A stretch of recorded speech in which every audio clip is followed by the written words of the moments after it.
AIDS Day. And Whoopi, you have been an AIDS activist since it first became a pandemic over 30 years ago.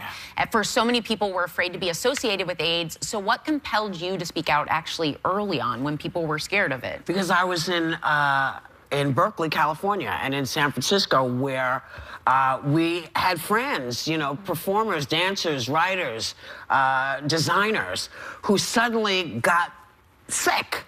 And got sick in a way that hospitals were dumping them on the streets because they were afraid, because they didn't know what it was or where it had come from. And so friends would gather up, as many people as we could gather up, and you know, put people where they needed to go and try to help as many people as you could. And so years ago, Elizabeth Taylor came to me when I first got famous and said, I'm going to ask you a question, do me a favor, and then if you say no, I'll understand. And I was like, okay, what is it? You're Elizabeth Taylor. What could you ask me that I would say no to? And she said, well, I'm doing a benefit for something called AIDS. And I said, yeah, okay, I'm in.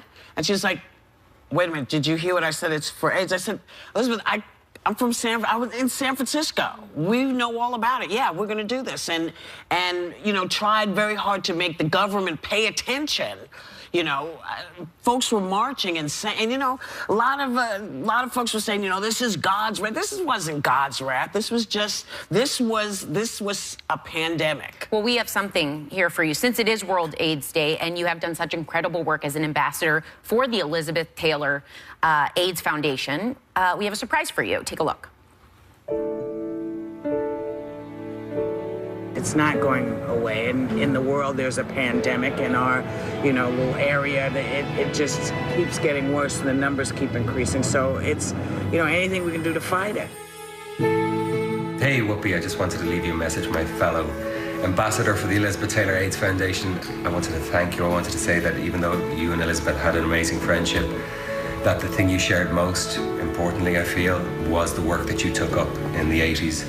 The battle against AIDS all around the world, when the majority of the world chose to ignore it and chose to ignore those who were afflicted with it. So I wanted to thank you on my behalf. I wanted to thank you on behalf of the millions of people around the globe who have been affected not only by AIDS, but of course thereby by your work. Sending my love. Bye. Hey, Whoopi. In honor of World AIDS Day, I want to say thank you on behalf of all of Elizabeth Taylor's grandchildren. Like you, in the early 80s, our grandmother saw her friends and loved ones suffering and dying from a terrifying disease, which would later become known as AIDS. She knew from the beginning it wasn't only a health crisis, but also a social justice crisis. Each day around the world, 5,000 people are infected with HIV. So she fought for her friends and for every person who was being ignored as the pandemic raged on. But she couldn't do it alone. So our grandmother asked her friends to stand with her, and friends like you stood strong by her side. Our grandmother treasured you and your friendship. You've called her your friend who never judged and who led with love. And we know she'd have said the same about you. The world needs people like you more than ever, so we can finally reach an AIDS-free generation. You have opened up your home and your heart to the Elizabeth Taylor AIDS Foundation. We're forever grateful. And we're not the only ones. My dear Whoopi, Lionel Richie here, my dear, and let me just tell you, I've been admiring you for many, many, many years. Not only being great friends, but just the fact that you are one of those people that walk your talk.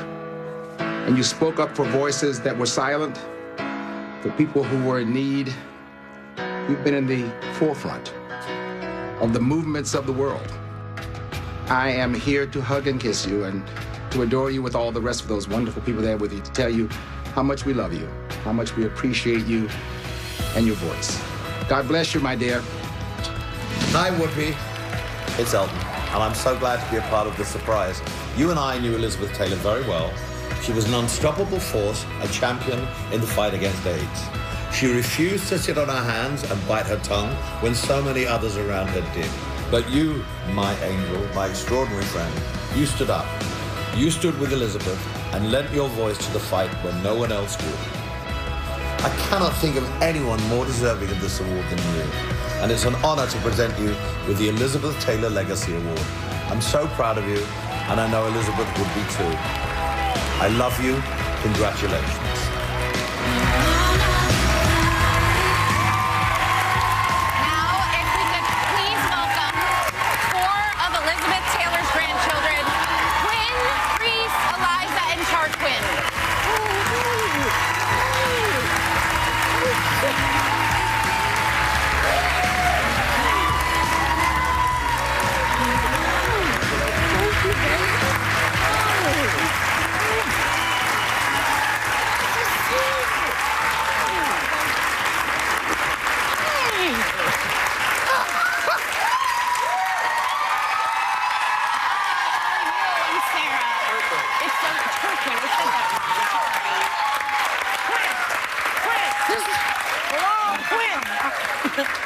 Remarkable how much you look like your grandma. Oh. You know? But I hear that you have some big news to announce. I do, thank you. A little icing on the cake for today. But before, I just want to say one last time, thank you so much for your support, your friendship, as an ambassador. You have been such an endless help to the Elizabeth Taylor AIDS Foundation, and we cannot thank you enough. So, the little icing. Okay. That dinner that you hosted for us a little while ago? Yeah. That solidified a partnership with the President's Emergency Plan for AIDS Relief. So what that means is that here today, on World AIDS Day, on your show, in your honor, I am so excited to say that we can announce a joint $4 million commitment by the United States government for our support, to support our international work in Malawi. I'm so excited. Yeah. And for the President's Emergency Plan for AIDS Relief. Okay, for more information on how you can help the fight against AIDS, check out our website. And members of our studio audience are going home with a copy of Vanity Fair Icon Special Collector's Edition featuring the great Elizabeth Taylor. We'll be right back.